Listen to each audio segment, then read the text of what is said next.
Hello, friends, and welcome to another episode of the Juicebox Podcast.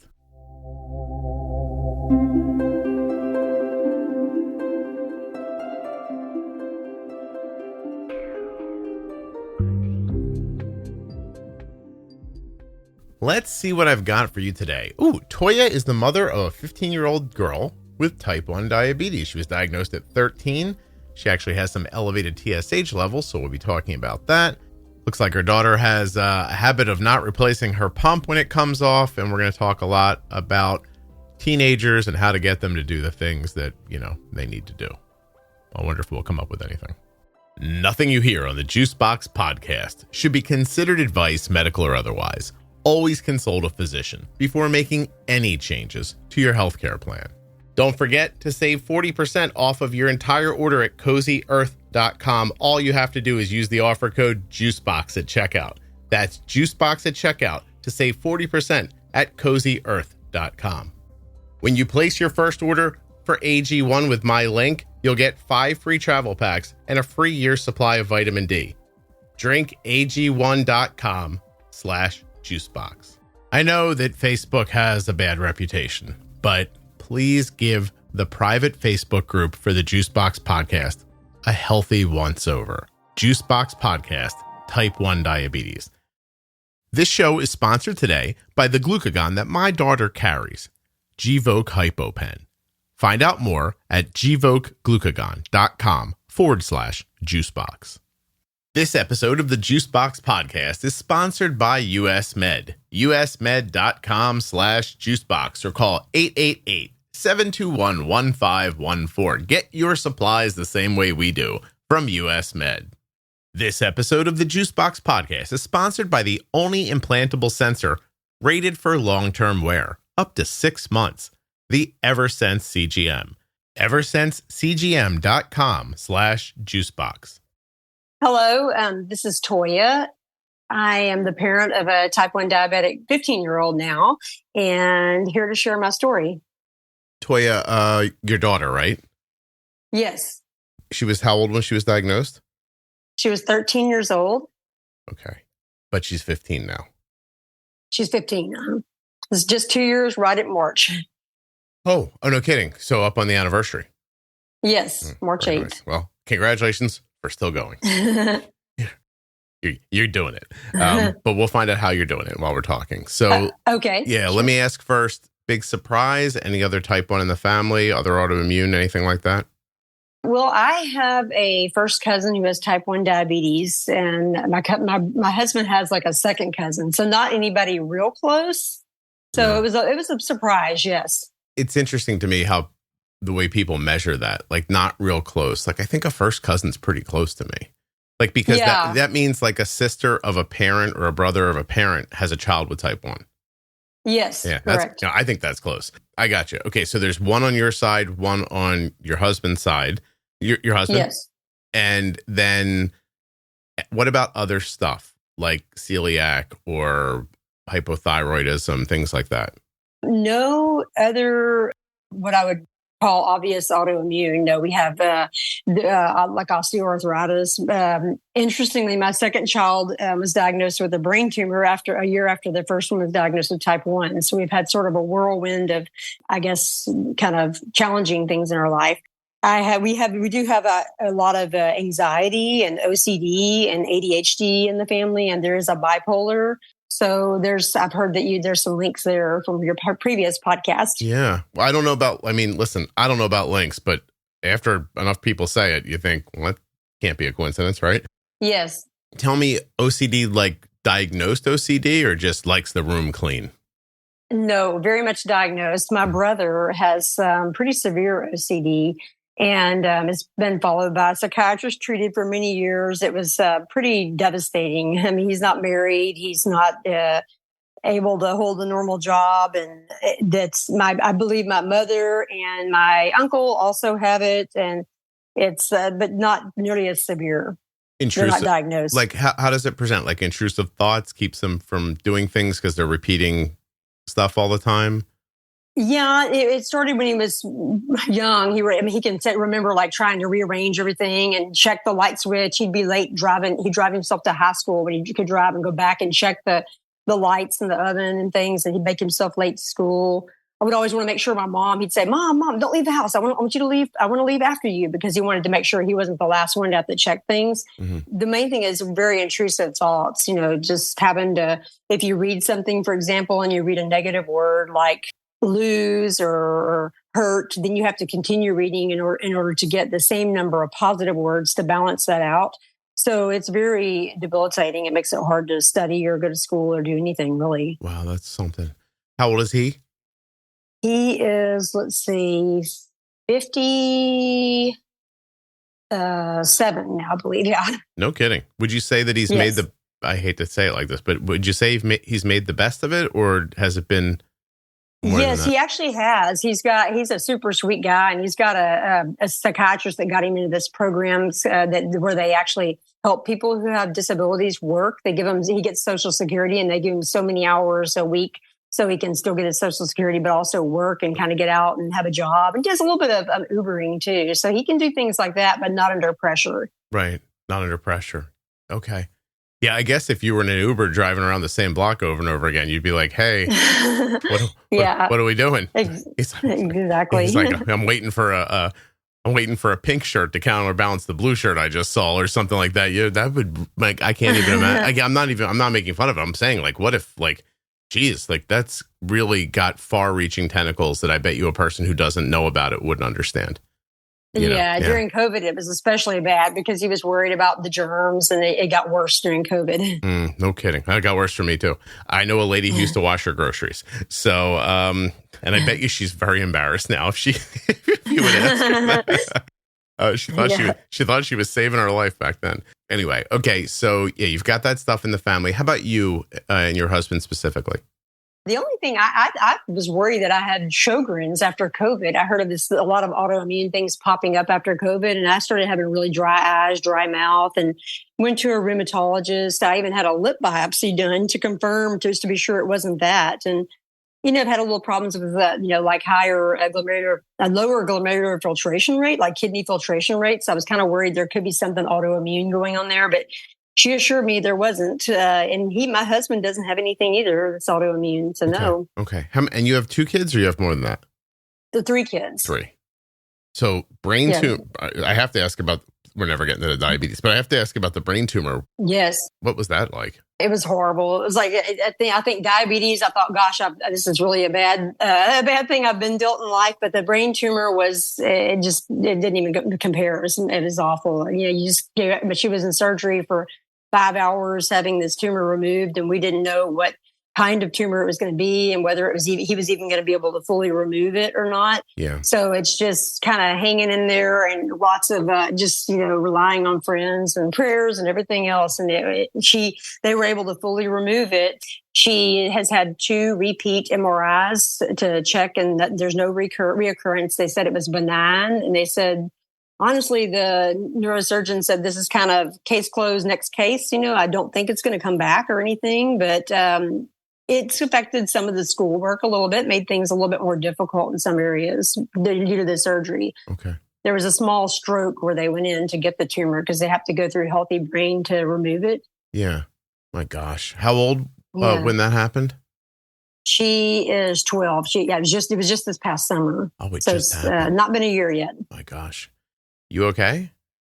Yeah, doing okay. When they got that out, and I was much better because I think I did not mention, but I'm a pediatrician, so I have a fair amount of medical knowledge kind of going into it, and probably having a little bit too much knowledge makes you a little bit more kind of worry. You worry more. You have to worry about the worst ones. But thankfully, one of my best friends was the neuro-oncologist that dealt with us, and we just after a period of headaches and kind of progressing and some weird visual changes, we had an eye exam. We took her in to get an eye exam. She has ADHD. The person who was doing her ADHD reevaluation, she was complaining of, I get headaches, stomach aches, nausea a lot. And she said, well, you might just get her eyes checked to be sure she isn't straining her vision. So I just went in a few weeks later to get my contact lenses. And I'm like, oh, by the way, my daughter needs to get her eyes checked. So we did that. And the optometrist just kind of hung on to her. And she said, you need to go to see a specialist right away. Her eyes, both of the optic nerves are swollen in the back. And her brain was just under a tremendous amount of pressure. They said when they got in there, the brain, it was actually smooth because there was so much pressure there. I mean, they let the pressure off the curves, like the little gyro in the brain actually came right back, and the curves reformed, and it was a significant amount of pressure. Oh my gosh. So like an overinflated balloon? Today's podcast is sponsored by the Eversense CGM.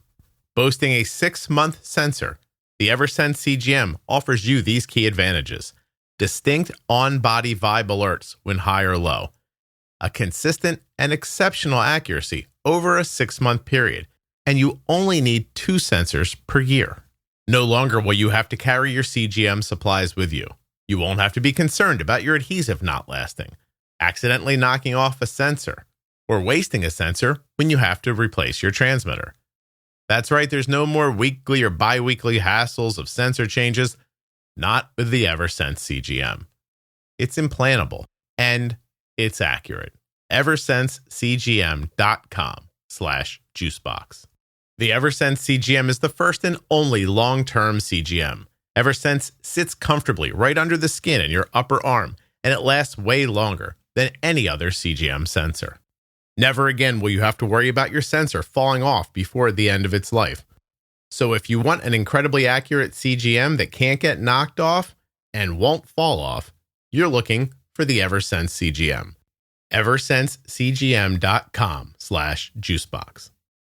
I used to hate ordering my daughter's diabetes supplies. I never had a good experience, and it was frustrating. But it hasn't been that way for a while, actually for about 3 years now, because that's how long we've been using US Med. usmed.com/juicebox or call 888-721-1514. US Med is the #1 distributor for Freestyle Libre systems nationwide. They are the #1 specialty distributor for Omnipod DASH, the #1 fastest growing tandem distributor nationwide, the #1 rated distributor in Dexcom customer satisfaction surveys. They have served over 1 million people with diabetes since 1996, and they always provide 90 days worth of supplies and fast and free shipping. US Med carries everything from insulin pumps and diabetes testing supplies to the latest CGMs like the Libre 3 and Dexcom G7. They accept Medicare nationwide and over 800 private insurers. Find out why US Med has an A+ rating with the Better Business Bureau at usmed.com/juicebox, or just call them at 888-721-1514. Get started right now, and you'll be getting your supplies the same way we do. Yeah, basically, yes. It was just causing a lot of pressure. And I mean, she was kind of because the first child had type 1 diabetes, we often thought, well, she's kind of attention seeking because it was hard. She's always kind of been a little bit in the shadow of her sister. She's the middle child, and her sister was kind of high performing and doing acting and singing and a lot of stuff that got a lot of attention. And so middle children often seek attention. So we kind of thought that might be some of it, and even my partner in pediatrics said, this sounds like a migraine headache. And we treated her for migraines, but they weren't getting better. My gosh. Well, I'm glad you caught it. That's really great. Yeah. Honestly. Oh my, geez, that's so scary. I mean, how much longer do you think she would have had until it was irreversible? Well, they said that what would happen is with this type of tumor, she would have started having seizures. We caught it before the seizures occurred, and she never had any seizures, but they said that was how it would have presented. Oh, I see. Oh my gosh, that's scary. So your type 1, your daughter's had type 1 for 2 years. She doesn't have anything else going on? Well, she went to an endocrinologist twice in the past for different things, and we had a couple of issues, mostly what they call like just short stature, and the other one was she'd had a lot of problems with her triglycerides and cholesterol in the past. So we went to see endocrine twice before she was diagnosed for different reasons. And I'd even suggested, could this be diabetes when she went in for her high triglycerides, because it didn't make a lot of sense to me. And she's always a real tiny, skinny child. And we don't have a family history of high triglycerides to my knowledge. So it shocked me when we found that. At what point in her development did the high triglycerides happen? How old was she then? Well, the first time now at well-child checkups, they recommend that 9-year-olds get checked for cholesterol and triglycerides just routinely, because that's the age where if problems are going to occur, they start showing up. So she was just 9 years old, little tiny, skinny thing, went in and got her cholesterol and triglycerides, and the cholesterol was 184 and her triglycerides were 148. So for her age, that was young, that was high. And I was concerned, and then we repeated them, and they went up quite a bit. Her triglycerides went up to 248. Did they do anything for that? No. So I consulted with and I wanted to see a specialist to just be sure. And I went to see a lipidologist. They're in the endocrine department and they specialize in lipids. He basically just said, well, her cholesterol, it's high, but the LDL, the bad type, is not over 115. So we don't need to treat it right now. We're just going to recommend diet and exercise and kind of heart healthy diet. And that's basically it. But the interesting thing is when she went in at 9 years old to see this lipidologist, they also checked a thyroid on her, and her TSH came back to 7.13, which I also thought was unusual. Is it still high? It bounces around, and then they did thyroglobulin antibodies, which were also high at that time. There were 2, and then it's supposed to be less than 1. I was just suspicious. I said, could this be any like diabetes or something? Because triglycerides, I think of fats and sugars. Yeah. And he said, no, it's not. We checked the hemoglobin A1C; it was normal, and just. But right now, what's her TSH present day? Do you know? We check it quite often because now she's sort of paranoid about it. She said, "Mom, I think I have a goiter." She's always worried about it. So Let's see. The most recent one we checked, they're still over the 2 and 2 or whatever. I know you say 2 is what you kind of. Does she have symptoms? Is my question, I guess. Not that I really know of. I mean, last time we checked it just when she's 15. Recently, we checked it in. Let's see, it was in September, and it was 3.9. Toyya, has she grown? You said she had small stature. She's not grown anymore really in the last couple of years. She's done growing. Can I tell you that at one point, Arden was the shortest, tiniest kid in her school? And Helena's always been that way. And then she was diagnosed with hypothyroidism, and she's 5'7" now. Wow. Okay. Well, Helena is 4'10", and she's not grown anymore. She's not going to grow. I got to tell you, I don't know why a doctor didn't and doesn't see a 3 A1C and a lack, or 3 TSH and a lack of growth as needing the thyroid stimulating hormone. Well, listen to this. When she was 18 months old, I was looking at her record. We brought her in because she wasn't growing. I was worried about short stature. They did chromosomes. They did all this. They looked at her growth hormone stimulation test. But I see in the notes, it says her thyroid function test showed a normal T4, but an elevated TSH of 8.9. And that was when she was 18 months old. Yeah. No, it sounds like that's what, I mean, listen, I'm not a doctor. I am a guy that makes a podcast, talks to a lot of people with thyroid trouble. I mean, I would still do it right now. I don't know why you wouldn't. You know what I mean? Like, let's see what happens. Is she tired often? Yeah, not horribly so. No, before she was diagnosed, she was. I really don't see the obvious symptoms. That's why, she's not cold or having hair or skin problems or menstrual irregularities. But she's 4'11". How tall are you? I'm 5'6", and my husband's 5'6". So I always thought it came from my husband's side of the family because they're very short. They're short. Toyya, you were just looking for a reason to blame your husband for something. I see what's going on. Well, seriously, his cousin in our wedding was 5'2", a guy, and so they definitely have some short genes. So the endocrinologist kind of said, well, she does have short stature, but she's exhibiting some growth catch up. Her mom was skinny. She was 110 when she got pregnant, and basically it just kind of all got written off, and so nothing was done. And you being a physician, do you have thoughts about it? Like, I'm interested in how. I mean, because the psychology of this is interesting, right? Because you don't want to be second guessed at your job. So when you disagree with a doctor who's telling you something about your kid, does that stop you from speaking up, or do you use what you know to say something? A little bit. I mean, what happens a lot of times when you're a physician, when you go to a doctor, they don't explain things very well because they just assume you already know it. They kind of jump past things and don't really give you a good explanation. At the time when she was short and small, she's always been really tiny and real skinny. She was doing acting. She sang, and she had an agent, and she was doing, actually in some commercials, and did some filming for some short films and different things. We were always told, "Oh, this is great. She's tiny. She can play young. She's 12. She looks like an 8-year-old." And they can get a lot more acting because they're better actresses when they're acting the role of a younger child and they're actually older. So we really didn't worry about it too much. We thought, "Oh, this is good. It's great. It's great for acting." But then when she got, type 1 diabetes, it sort of sank in. She stopped acting anyway. She just kind of got depressed and gave all that up. Wait, and she's depressed too? Well, she got depressed when she got diagnosed. Yes. Oh, okay. But it's not a thing that's hanging on now?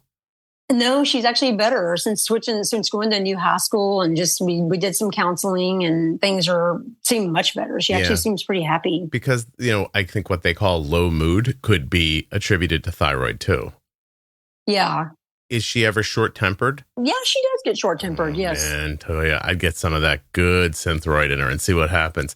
Also, I think she could keep growing. This kid might owe me. She might be 3 inches taller one day and be calling me Uncle Scott for this. So, let's we actually I tried to get growth hormone. I recently, since she was diagnosed, I started reading about idiopathic short stature. And even if it's not familial, she's not reaching her adult height based on me and my husband. It's the average of the parent's height, and then minus 2 inches or so. She should at least reach 5'4". Right. There be some standard deviation around that, but it's still put her at minimum of 4'11". She's not reaching her minimum expected adult height, and she's not grown in a couple of years. Would her endo write her for this and give you a script?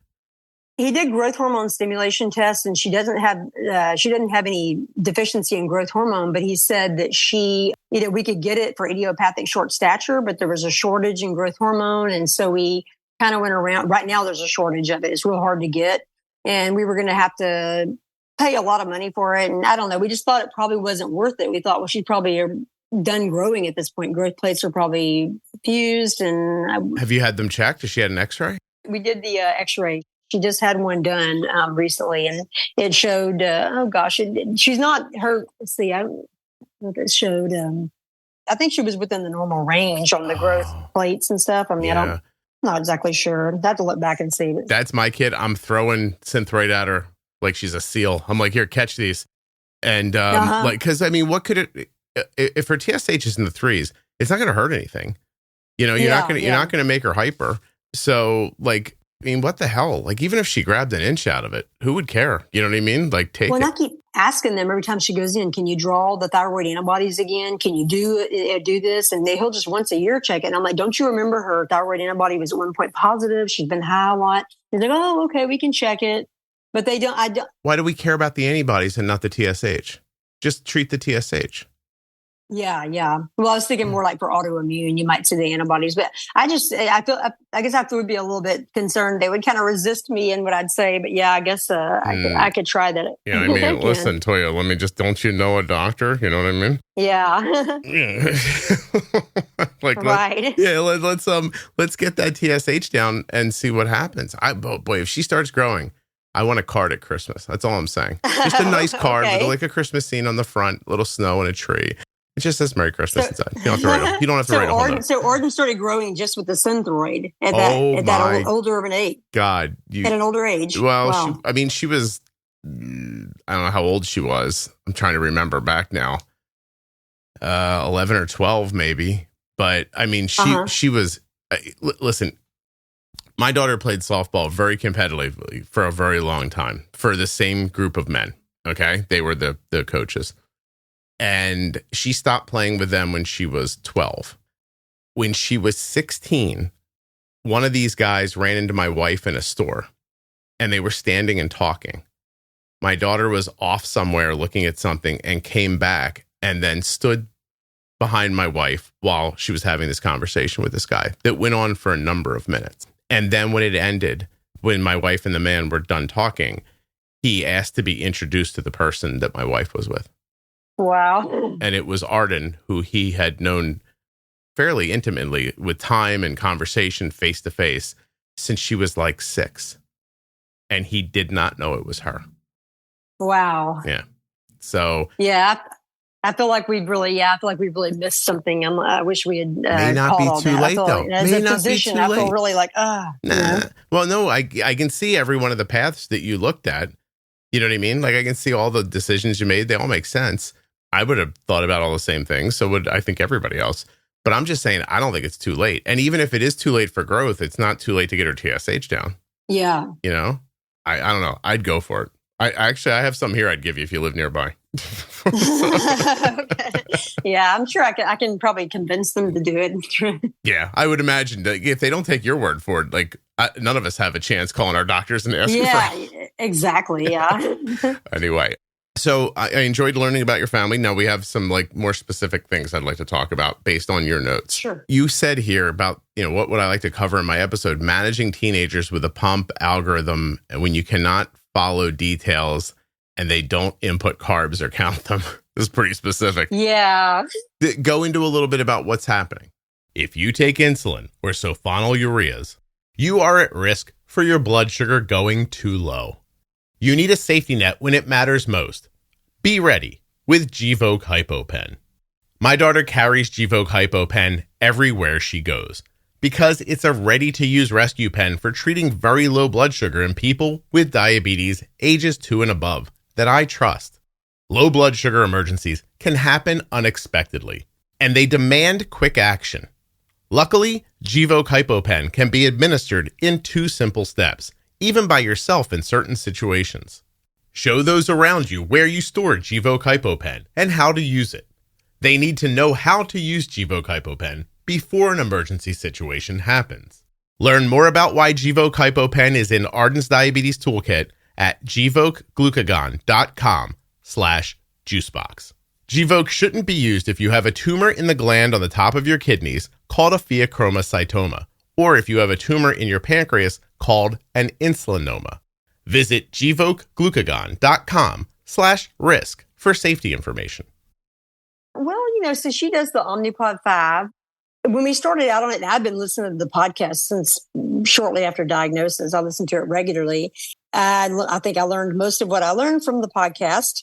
So I tried to teach her a lot of that. And we kind of went into the Omnipod 5 pretty fast, kind of switching it over to actually manual because I felt like it just couldn't keep up with everything she was doing. She was playing basketball. She'd go through some times where she was more sedentary. She'd have her menstrual cycles. It just was a lot of changing. It seemed like it was always trying to catch up, and the algorithm was not able to do that quite so well. And I did a lot of that heavy correcting at night, when she would get high, just thinking it would learn how much she needed. And it never seemed to fully fix it. So, and I think I did a lot of a lot of texting, you need to treat this high, you need to treat this high, you need to do this, you need to correct the low. And I think that she was depressed during the time and such. And she's always had a really good hemoglobin A1C since after diagnosis. It's improved significantly. But I thought, well, maybe we're, at this point, let me kind of backtrack and say when she first got diagnosed, she was supposed to go to her first away camp. And as soon as they found out she was diagnosed and I was filling out the paperwork, she'd never been to camp. They called and said, I'm sorry, we can't take her. They said she's in the honeymoon phase. We don't allow phones. She can't go. So she got real depressed, and then she couldn't go to sleepovers. And we're like, all the kids have to come to our house. You can't sleep over. And so now she's doing much better, and she can do sleepovers with a couple of people that we trust really well. I felt like maybe we're trying to, we've got our hemoglobin A1C in the low 5s. And I thought maybe we're just overstressing and overworking this too hard, because this is the way I would manage it if it were me.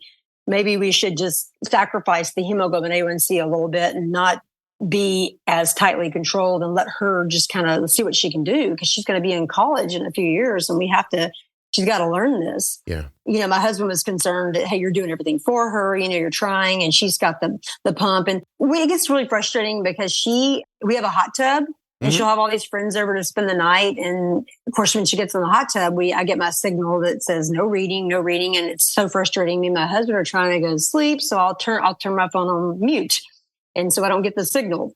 2:00 in the morning when they go to bed, she's 280 or she's like 40 or something. When she finally reconnects to her Dexcom getting out, or her Omnipod is peeled off in the hot tub and she forgot to replace it. And it's just the frustrations where I feel like there's so many times where she'll do things like go down to the kitchen and she sees something she wants to eat, and she'll just go and start snacking on it. And her controller will be upstairs. Her phone's always with her, but her controller will be upstairs. So she'll just pull out a pen out of the drawer and give a shot or two. And I'm thinking, well, that really messes up your algorithm when you do that. It doesn't understand what's going on. Right. So we went back into automated and kind of let her take more control. We're just there to kind of, is for like, bad stuff, more or less. Mm-hmm. Is there a possibility that she honeymooned when she was first diagnosed and on Omnipod 5?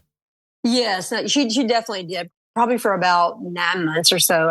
I think she was honeymooning for sure. And then she'd been pretty steadily had increased needs for insulin lately. You feel like the honeymoon's over? I do, yes. It's possible then that just starting over again, like resetting the algorithm would be helpful, like refiguring out your settings. Because if you started with like significantly lower settings and then the honeymoon ended, it's going to slowly adjust, but it's not going to adjust quickly enough. Like, do you know what I mean? Yeah. Like I would, plus if you ever go back into manual mode for any reason, then the settings are going to be all wrong because they're going to be set for back when she was honeymooning. Right. Yeah. I think we have adjusted them I've made a lot of adjustments with the settings though while she was in manual. And I think it's actually the settings are pretty close now. Pretty good. Pretty good to where they should be. I can show she will switch back to manual sometimes. Like, she forgets to put it in automated when she puts a new pump on a lot of times. And then also if she's going real high, sometimes she'll just switch over to manual because she knows it's going to pull her back down. Do you think this is her pushing back on diabetes, or is she sort of like this personality wise with everything?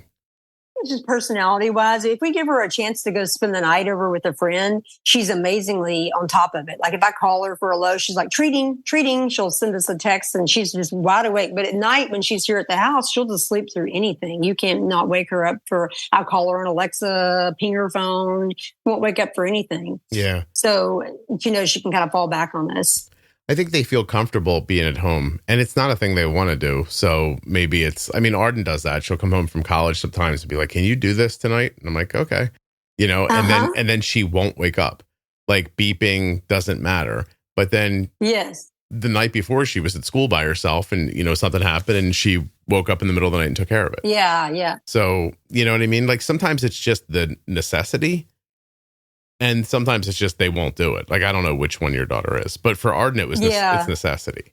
Yeah, I think it's probably more that. I think she doesn't purposely want to let her sugars become bad. And she's managed to keep her hemoglobin A1C in the 5s, so it's not. Yeah, she's doing really great. Of course, yeah. But yeah, any real terrible lows, or is she pretty stable?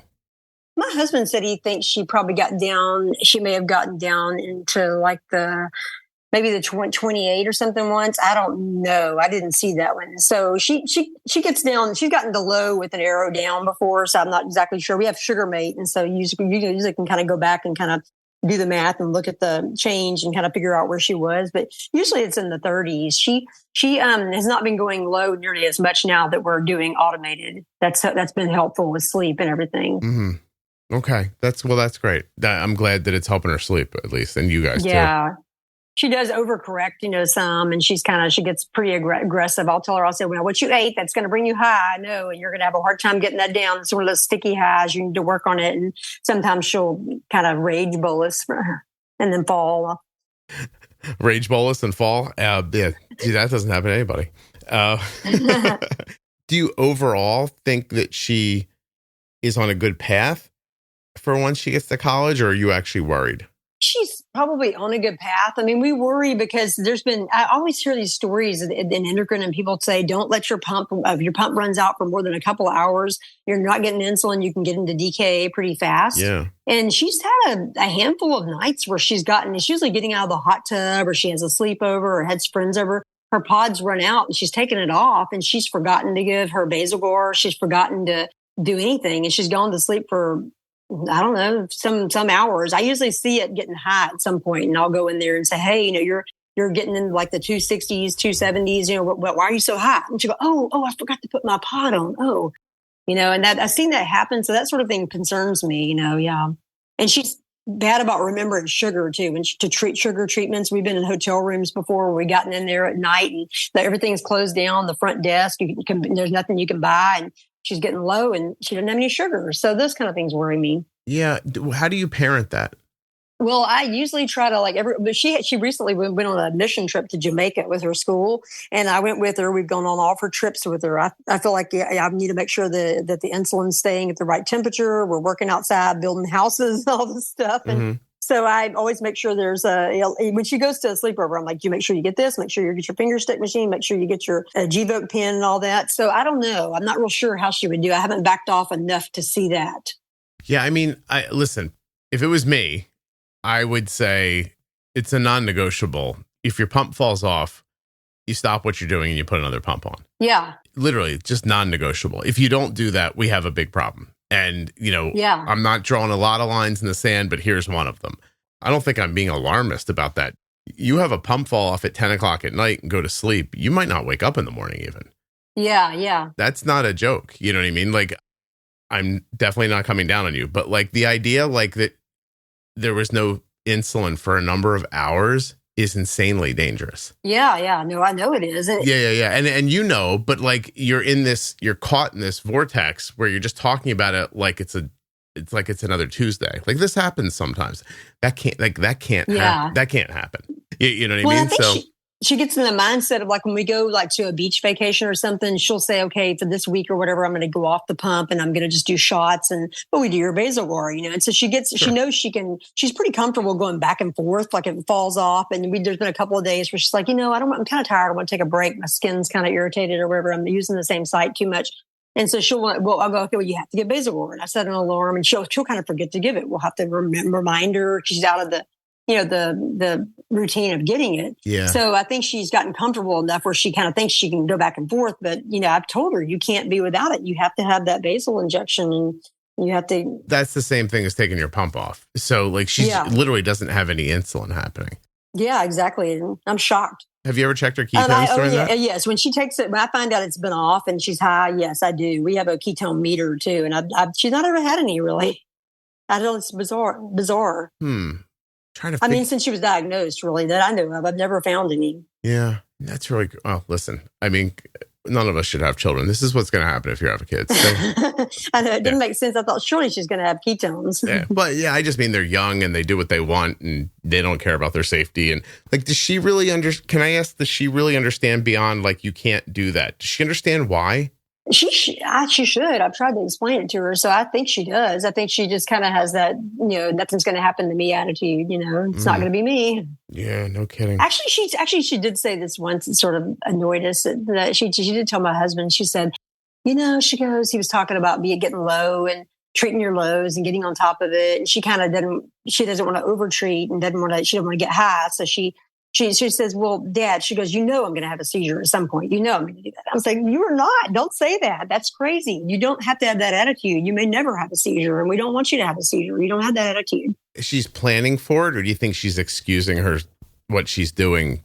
I think she just kind of has this attitude and thinks, it's going to happen. It happens to everybody. It's going to happen. And I'm like, no, it doesn't happen to everybody, So yeah, that was frustrating when I don't have to try because there's no way to stop it. Do you think that's the attitude? I don't know. Maybe. I don't know. Interesting. How do you find out? You know what I mean? Like, do you have that kind of, like, what kind of relationship do you have with her? Do you have like a sit down, serious relationship with her? Or is that more your husband's vibe with her? No, it'd be more, probably maybe both of our sides. I mean, we both, she's just kind of a little, she's more close to her friends and likes to have deep conversations. We can sit down and have conversations with her from time to time and talk. And, I can't get her to like listen to the podcast or go into great detail without annoying her. But I think she understands and she's actually quite bright. Yeah. How were you as a child? The way she is, does it mimic you or your husband as a kid? Gosh, I don't know. She probably more like my husband. Yeah. I don't know. I was very just like type A, very organized and very, I would have probably, I don't know what I would have been like with diabetes, but if I had it now, boy, I'd be like, I love it when she gives me her controller and I can just like, okay, here, I'm going to treat, I'll just like, let's watch the arrows. I'm going to give you a little 0.8 here and And we went to Jamaica and I had her just like follow on a nice smooth wave the whole time. But when she takes over, it gets crazy with it. That controlling scratches a nice itch for you, it sounds like. Yeah. If she's more like your husband, maybe he'd have more success talking to her about it, because I'm going to guess that you're basically like, you come from your perspective. You're like, I don't know why you wouldn't do this. This is obviously what you're supposed to do. But her brain doesn't work that way. So maybe somebody who thinks like her could be more persuasive about it. Maybe so. Yeah, it just makes sense to me because, I mean, we have that delineation here a little bit. Like Arden and I are kind of more like maybe artistic or free flowing, and that's how she is. Yeah, and Cole and Kelly are more like there's ways you do things and rules and stuff like that. Yeah. And I don't think about any of that. Yeah. Like I never think about rules. I think of a speed limit as like a suggestion, and if they can catch me, then fair enough. Like, you know what I mean? But my wife thinks of it as like you don't go over the speed limit because you're not supposed to. Right. So when she tries to talk to me about driving a little faster than the speed limit, I'm like, I don't know what you're saying. Like, we're making great time here. We're safe. Like, you know what I mean? I'll start saying like, you know, on the Autobahn, you could drive 100 miles an hour and we're only going 80, you know, like that kind of thing. But she's like, no, this is wrong. And so she can't be persuasive with me about that because she in no way, shape or form understands how I think about it. And I can't talk her out of being worried about it for the same reason. I wonder if you and her aren't having that problem when it comes to some of this stuff. Yeah, I don't know. That could be. Just again, listen, I'm also not a psychologist. So and be very clear, I'm a guy whose kid has diabetes who figured out how to like hook this microphone up. So you probably shouldn't be listening to me at all. It's just interesting, you know? I know independence was just really important to her, to have her friends and to be able to go to sleepovers and be able to not have to, you know, be kind of controlled too much. So she felt over controlled. That's what she told the therapist. And that's when she was depressed and stuff. And, you know, initially was embarrassed about wearing things visible and stuff. And I think she's gotten over that now. Yeah, it's a lot. No, I mean, there's no doubt it's a lot. There's just a couple of things that have to be off the table. And having insulin should be the very least of them. Like, I mean, you should not have to have a conversation about that. Like, oh, I know. You know what I mean? I'm sure she's not doing it every day, but it sounds like it's a fairly frequent occurrence for her. So it is. It's always with a hot tub and sleepovers. They stay up real late and they just they get in there and we can't get the readings for so long. So we end up going to sleep. And we have sugar mates. The sugar mate starts calling. Eventually it'll call us, even if we mute our phone because it's given the no sugar signal. But it'll still start calling. I have to tell you, if that happened twice and I mentioned it and it happened a third time, I would go out and drain the hot tub. I would just let all the water out into the driveway and I'd go, well, fill that back up when you figure out you have to have a pump on all the time. Yeah. You know what I mean? And this is not a punishment. I'm just concerned for your safety. So I don't like, just like if there was a tiger trap in your driveway, you'd move it. You know what I mean? Right. Like, and I think that I don't see this as any different, really. Like, you know, and if she saw it as different, then I would sit down and say, it seems like you feel like you're being like persecuted here, but I just want you to know, like, this is a safety feature. I can't let this happen. You might not see the big picture, but it's very dangerous. You could end up dead or at the very least in the hospital in DKA. I'm not going to do this. Like, so if this is our problem, I'm going to get rid of our problem. Yeah. Also, I'm think about your shocked electric bill. Toyya, your electric bill will go down so much.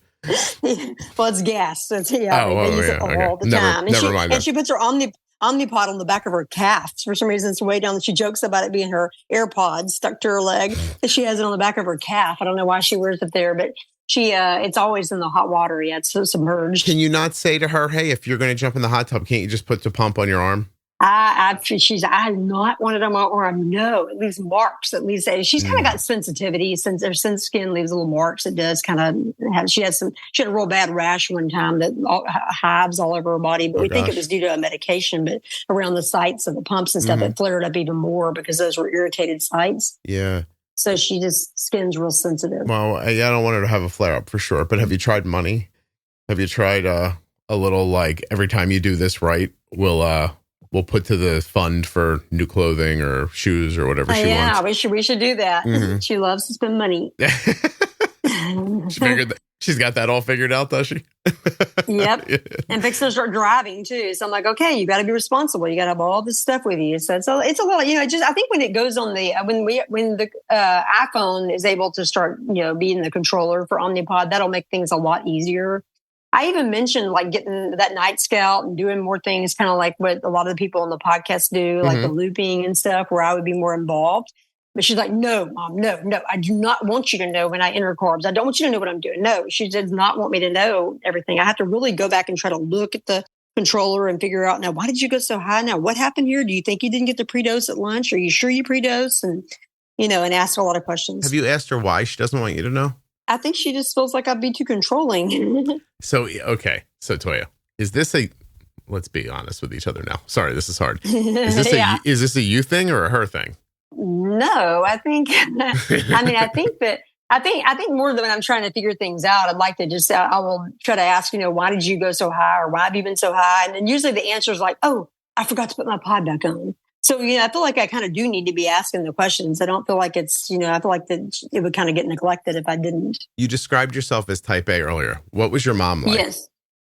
Oh gosh, she was very, very type A, super. I think she's OCD undiagnosed. How did you enjoy that as a child? It was just, I don't know. I got used to it. It was a lifestyle. It was like you had your trash can in your bedroom had to be emptied every night before you went to bed. Your bed had to be made every day. Things were just really so neat, very organized. And it was kind of, I've had to give up all that. I've had to become a very sort of sloppy person, being married to my husband and kids to keep harmony. So we met somewhere in the middle, but more on his side. So we're pretty messy. So here's what I'm saying. You were able to temper yourself with your husband's personality. Like you blended yourselves together and you got rid of a little bit of that stuff your mom put into you. Yes. You didn't enjoy this about your mom, but you're like-minded, so you were able to assimilate to it. Yes. But your daughter's not like-minded. And what I'm wondering, and I don't mean this to be hurtful, but I'm wondering if what she means is I don't want you involved or I don't want anyone involved. I don't know. Maybe it's about, you know what I mean? Like, could it be about you? I don't know. Most of the time she's usually when I suggest something like, I think you need to do this, or you're fixing to play basketball, so don't like overdose for the, you don't want active insulin on board. I'll give her little tips and tell her what I've learned or things I've learned on the podcast or try to educate. And she seems pretty receptive to it. Cool. I mean, she'll, okay, thanks, Mom. Okay. Nice. But so it's a little bit of a mix. I don't know. I mean, my husband doesn't get into the nitty gritty of it like that. He'll just kind of catch the lows. He doesn't really go over highs too much. He doesn't really comment on them. So interested what would happen if you sent the information through your husband, like an intermediary. Yeah, that's true. I could try that. Can you just put him in charge of the pump thing? Like, like, look, we made these babies together. Here's what I need you to do. She can't be without insulin. And she's not listening to me. You need to take care of this. I don't mean yell. He'll go up there and get onto her. Well, if he discovers. I don't mean when it happens. I mean stopping it from happening. Like put him. Oh, yeah. Put him in charge of getting past this part. Okay. Because she's going to have to get past it. And you're not having any luck with it. So why don't you like put him on it? Okay. Give him something to do. That's a good idea. Yeah. What's his other job? Does he take out the trash? He's an attorney, but he works out of the house. Yes, he's here all the time. Sounds busy, but not too busy. Also sounds white collar. I basically have a white collar job, and I want to tell you, I have free time in the middle of the day. It's fine. Yeah. So, I can get up and have. I sometimes, you know what I'm going to do today? At one point, I'm going to be like, oh, we need dog food. I'm just going to venture out and get it in the middle of the day. Like, it's not exciting, right? I'm not doing anything big, but I have that kind of like get up and walk away. I can build into my day if I need to. I'm just saying. Oh, yeah, that's nice. I'm just super, I think I could make this girl taller and wear a pump. and I think the way we do it with Synthroid. And getting your... she's still capable. Yeah. I mean, she's literally going to be 16 in September. So I just didn't think there was any room for her to actually really grow. But yeah, I don't know if that would help. What would it hurt? You know what I mean? Yeah, it couldn't hurt. Yeah, because I suspect the thyroid and the triglycerides and everything went back to normal after they treated her sugars. That's the weird thing. So, I mean, I don't know if you've seen people that have had high triglycerides before diagnosis, like for quite so many years, but her triglycerides and cholesterol were both really high. And after she was finally treated for type 1, they went back to normal. Yeah. But they were high for years. I don't know. And with the normal hemoglobin A1C, it was weird. I've never heard of a lipologist until like today. So is that what you call Yeah. That sounds like somebody to me. I was like, that's very interesting. I'm a talkologist if they're a lipidologist. I mean, yeah, lipidologist. It's very specific. Yes, it is. Very. But yeah, I don't know. Like, so I'm saying I don't see a lot of kids being tested for triglycerides, I guess. Yeah, they should do it at 9 for everybody now. They should be that's checking. What you were saying. Yeah, that's interesting. Well, maybe they are more so now than did in the past. I wonder, are they doing that because it's important, or are they doing that because they want to sell meds? Well, they've done it. Most kids don't end up getting on meds usually, but they just determined that, like, if you're going to have problems with cholesterol and triglyceride, I believe the way you see a spike around the age of 9, they tend to kind of go up, and then maybe it's pre-puberty, and then they kind of can sometimes normalize a little bit, but then creep back up into adulthood. But mainly it's looking for the familial things, so things that run in the family where you're going to have the unusually like problems with just, your lipids, like processing them, and they're going to have unusually high cholesterol and triglycerides. They're trying to catch that so they can treat it. Yeah, I'm a little stuck. Listen, again, what I know could fit in a thimble, but I'm a little stuck on the idea of this, like these medications for cholesterol became common, and then all of a sudden it was test everybody. Then all of a sudden it was, if they have diabetes, just give it to them, even if we have to do it prophylactically. And I wonder if at some point they didn't say, I wonder if it would help kids. And then they did a study and decided now you have to be tested at 9 for that. You know what I mean? Yeah. I don't know. Yeah. And I have a lot of patients that come up high and they have to be fasting. It's a regular occurrence. But do you put them on a med for that? No, I refer them to the lipidologist. Yeah, there's so many side effects of those medications and stuff. So yeah, I don't know. I usually just counsel on diet and exercise. And I'm like, oh, no, you got to go to I do a lot of referring to endocrine for a lot of high insulins, mostly type 2 diabetics, pre-diabetics. I have a lot of that. I've only diagnosed a couple of type 1s in my practice in 21 years. It's just, I guess they mostly go to the ER. Yeah. By the way, I might be calling this episode lipidologist for no reason other than I think it's a funny word. That would be good. Yeah, it is. What an odd word. I don't know why. It just cracks me up. Okay. What else are we should we be talking about that we haven't so far? Gosh, I think that were we doing well? I mean, well, I actually think, except for what we talked about with her, the things that she's forgetful on, I think she's managed to do okay with just the Omnipod 5. Yeah. Her time in range is not that great when she manages it. I've got like 65% in range. It's not that great. But, and then the weird thing is it says 6.4 on the GMI thing on her Clarity apps. Yeah. But then every time we go get the hemoglobin A1C run, it's always in the 5s. And she was 5.6 last time when she was managing it. So is she having a lot of lows? It's lows, but it says like right here, it says 24% high, 6% low, 2% very low. What's low on that chart? What are they calling a low? Under 60 or under 70? Under 70, yes. Because I'm assuming because I have the range set from 150 to 70. So I'm assuming anything under 70 would be counted as a low. And you're getting highs are being counted over 150. Yes.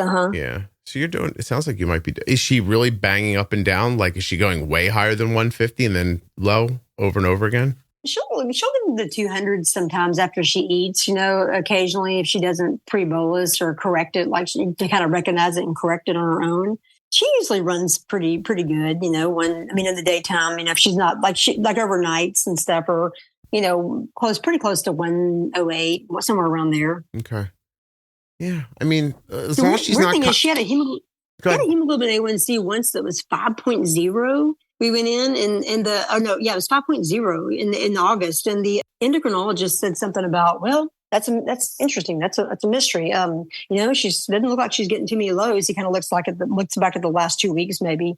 And then he said, maybe she doesn't glycosylate hemoglobin.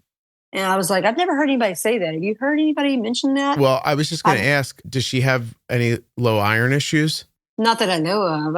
We've never really checked it. Because if your ferritin's messed up, it can report your A1C weird because of the way, boy, this is non-technical, but the way it like sticks to the molecule or something like that, like it can't be counted correctly. That's way not accurate on but the idea is there.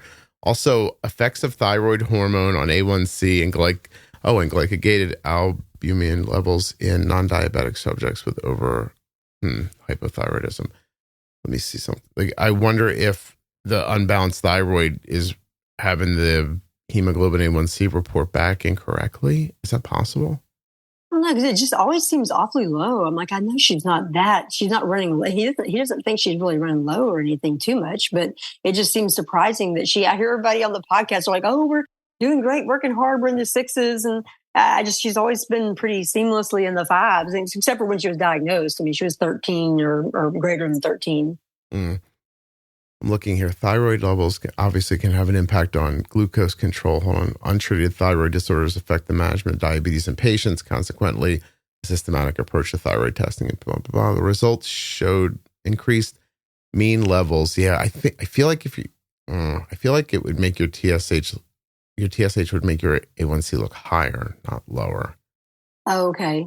Yeah, this is a little too technical for me. The results showed increased means of HbA1c and normal level of thyroid stimulating hormone TSH, 4.5. The results also showed a weak positive correlation between A1C and TSH and an insignificant correlation with thyroxine. Yeah, I don't think that's helpful for what we're trying to figure out here. Yeah. Yeah, you just mentioned that. Like maybe she doesn't glycosylate hemoglobin. I don't know what that meant. I mean, the point is you want to know, right? Because if she walks around thinking what I'm doing is leading to an A1C in the 5s and it's really 6.5, then she deserves to know that. You know what I mean? Yeah. You So know, maybe checking a ferritin would be a good thing. Okay. I mean, it couldn't hurt to do a full blood panel and see, you know this better than anybody, but you have to be so careful of just blood tests coming back and everything's green and you say, oh, it's in range, because a 3 TSH, for example, is in range. But it sounds to me like she could have used and still could use the T4 replacement. And at the same time, ferritin's going to be one of those things too. Yeah. It's going to look right. But, you know, I've had an endo on this podcast and she treats my family, who said that if you're a female of menstruating age, she's calling 70 for your ferritin, the absolute lowest you could go. And that's low. But the testing won't say that. Like if your daughter's ferritin level was like 50, the doctor's going to say it's in range.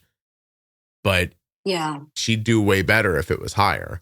And I wonder if then you wouldn't get a more accurate A1C as well. Okay. You know what I mean? Well, it's something to definitely think about. Yeah, that's something we'll look at. That's the kind of stuff I think about when I'm talking about all this. How does she digest, your daughter? Food come in and go out okay? I think so. Yeah, I don't think she really has a big problem with anything. She's never described it. She's kind of private, but I haven't really noticed anything. I think we're all private about that. But it's saying she's private about it is like, I think, she doesn't like to talk about it. There are the families who just walk around talking about shitting all the time. It's very like you've noticed it, right? I usually can look at her blood sugars and tell when she's starting her period. Though I say, "Oh, you about to start your period? Oh, 100%. Oh, yeah, any day now." Yeah. I can always tell. No, 100%. You can see the period coming. I can see constipation. What else? Wow. But yeah, because the blood sugars start to rise if you're not processing stuff right, because it's sitting in your stomach longer. Unless you just didn't have her pot on. Yeah, well, you're in a different situation. Also, do you not see that quickly when the pod comes off? You don't see it jump up at least an hour later? You know, I sometimes if I'm like busy at work or something, I'm not like watching it every second.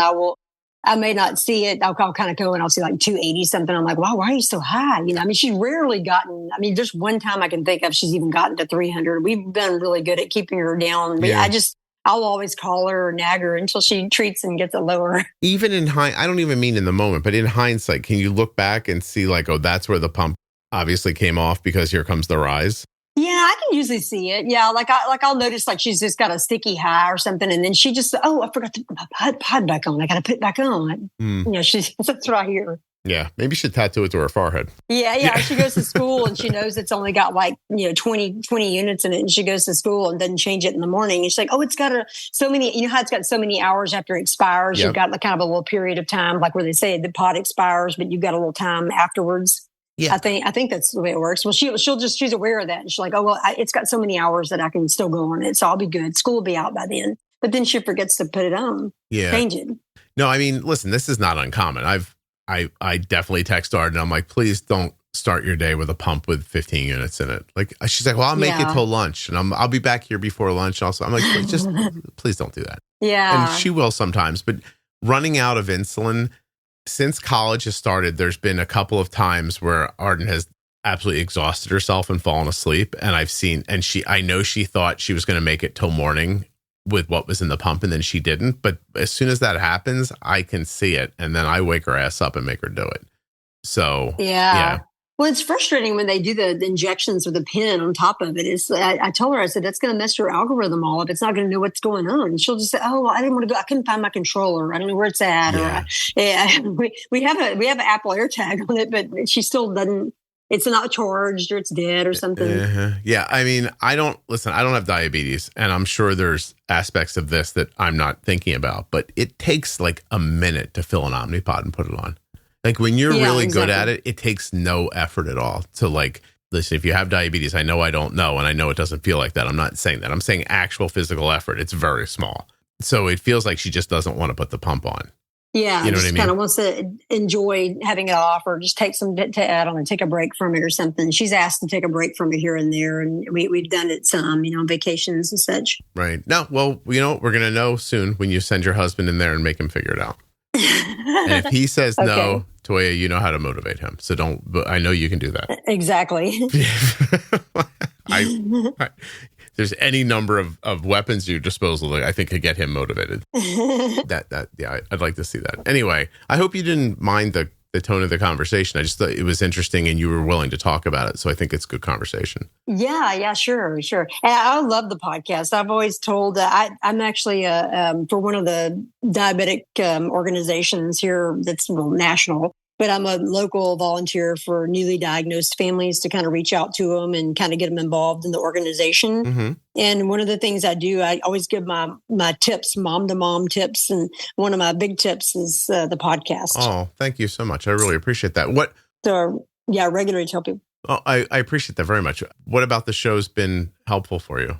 I feel like we didn't really learn much from our endocrinologist. I mean, I learned diabetes in medical school many years ago, but it was just all the NPH and all that kind of. It was not like we treated it today, and so I just didn't feel like they really taught us a lot. I remember the endocrine nurse telling us, "Oh, now it's common. My son has diabetes, and you can go up to 300 or so after a meal, as long as it eventually goes back down." And as soon as I started listening to the defining diabetes and the pro tips and all that, I was like, "This is just."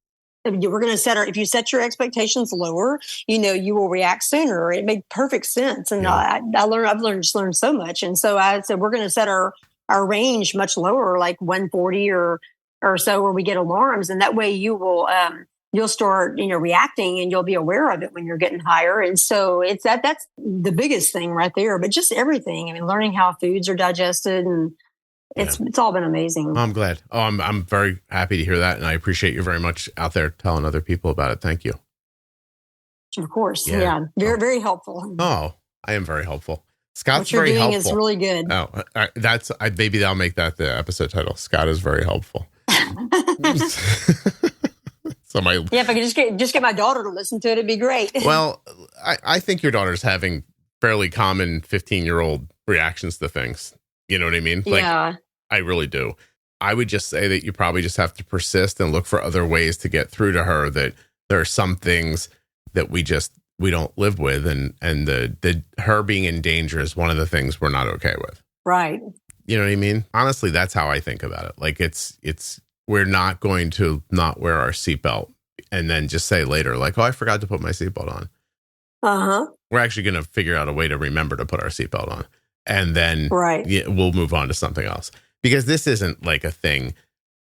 I mean, this is basic stuff, right? Like this isn't her feeling overwatched or taxed or something like this. She's got to have insulin going. Like it's a sad reality of the situation she's in, but it's just not negotiable. Like I said earlier, I don't know. To me, I think that'd be a big deal for her. We said this may determine where you go to college someday. You may have to go local if you can't get this fixed, before then, or we can't see a good, amount of time that you've taken made the right kind of decisions. We probably can't let you go off somewhere. That's 3 years from now. They don't think about college when they're 15. Right. She's not worried about college. She's worried about today. You know what I mean? Uh-huh. Yeah. That's sleepovers. Right. Yeah, she's going to go mess around with her friends, and she doesn't want to stop to be the person putting on an insulin pump. And I get that. So then put it on before you leave and do a little pre-planning, like that kind of thing. Or take advantage of your, I was going to say insanity, but take advantage of your type A nature and say like, how do I plan this out? You know what I mean? Like how do I make it so that this thing's reasonably so not going to like expire in the middle of my sleepover? Or couldn't I get in the hot tub and then just be planning to change it when I get back out again? Just make that part of the process and do it until it becomes. I've tried to do that with the Dexcom because it seems like it never fails. But she'll discover that like around it's midnight. She's having a sleepover. I discovered my Dexcom expired, so I'm going to have to replace it. Well, then it's 2:00 in the morning before we get readings again.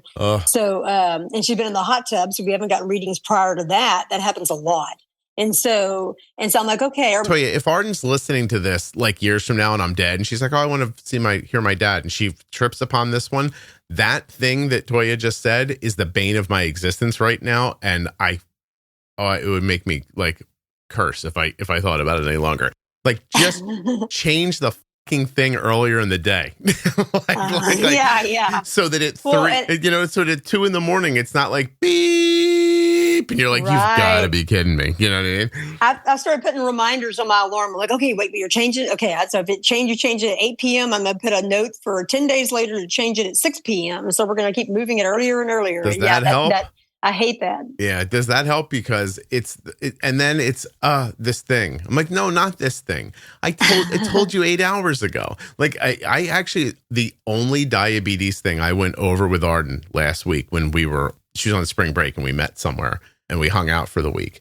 And the only thing I said, look, you're doing great. I have no comments. I think we have to turn some knobs here on some of your settings because the GLP medication's lessening her need for insulin. And I was like, but other than that, please stop changing the CGM at midnight, please.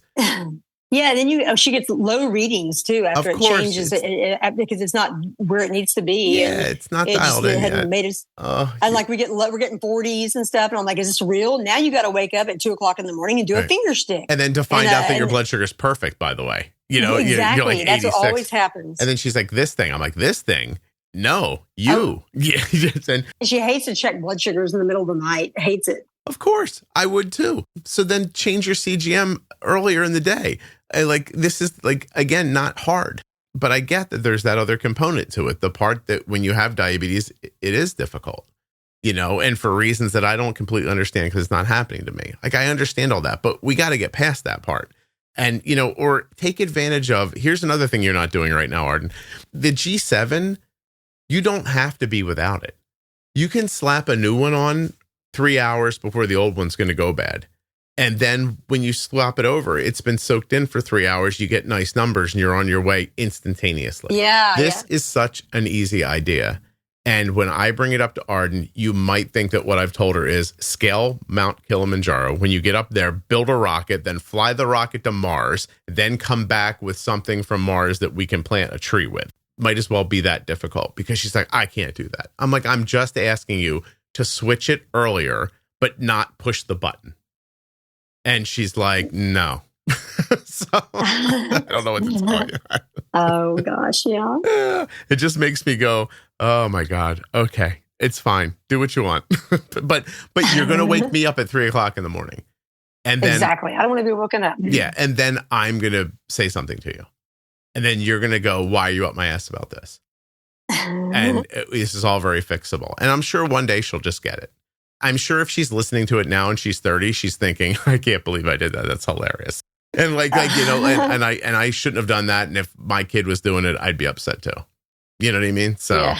But in the moment, Toyya, I don't know how you get through to a 15-year-old kid. She's probably thinking about boys and music. Yes. And, you know what I mean? So. Right, anyway, exactly. Hopefully she marries a boy like you and not like your husband, or they're going to be near to wells in 2 seconds. Yeah. There's disadvantages and advantages of every age of being diagnosed. I can definitely see that. I can imagine how a little one, but boy, a teenager, it's tough too. I take your point. And every time somebody says that to me, like, oh, it's the best age to have that happen to you, I'm like, I don't think there's any good age for this to happen to you. Like, no. There's reasons why one's better than the other, but not, it doesn't make it better. My gosh. Well, it's lovely to speak to you. I really do appreciate the conversation. Yes, yeah. Really enjoyed it. I was looking forward to talking with you. I'm glad. And I appreciate you mixing in some Southern isms and stuff like that. That was nice. You yawed me a couple of times. There was a couple of words. There's a few words that ran together. My accents changed so much. When I got married, my husband said I would call the spoon and the fork. And I'd say, y'all get the milk's all gone. but my accent's changed a lot since I live in Fort Worth now, and it's changed a lot. I swear there was a couple of phrases you ran like 3 words together into one word, and I wish I could remember what they were right now, because that's what I named the episode. So actually, I'm going to say to the editor right now, if you hear what I heard earlier, it's like 3 words run together into one run-on word. Tell me what it is after you're done editing, because that's what I'll make the title of the episode. But what did you say? I talk way too fast. What did you say about the spoon and the fork, though? Say that again. I would say I would pronounce Fark Fark. I'd say Fark instead of I guess my husband says Fark. I don't know what he says. How do you say Fark? What do you wait? Is he saying you say Fark? Yeah, Fark. Fark. Just, I don't know, different. I don't think he makes fun of it. Does it sound different to you? I don't know. I don't know, but I'm calling the episode Fark Fark. So, but the milk's all gone. I know that. He says gone. Gone like that. Yeah, the milk's all gone. Stretching that word he out. Says, he says, I can get by with this accent, this Southern Texas accent. When I married you, he said, I thought it was really cute. It's cute on a girl, but if a boy has that accent, it makes him look dumb. Well, the stretching the words up in the Northeast, I don't know if it's a thing still or not, but girls were doing that vocal fry thing where they were going like, they were like, oh my God, like that. Yeah. Like, and like stretching, like, oh, and you're like, yes. Oh my God, shut the fuck up. I know. They do that here too. And they have all kinds of new words they come up with. The kids always make up new words and like, oh, that's a bad word. It means something. I'm like, what? I've never heard of that. Yeah. Well, you sound sus. So, yeah, that one. Sus. That's one of them. Thank you very much. Sus and cake and sus and all kinds of strange things. All right, hold on a second.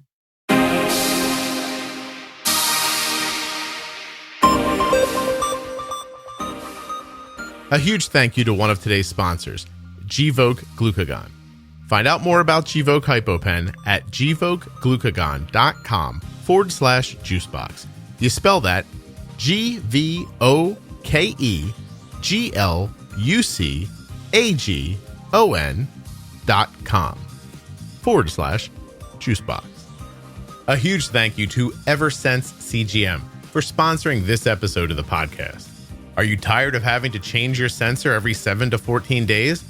With the Eversense CGM, you just replace it once every 6 months via a simple in-office visit.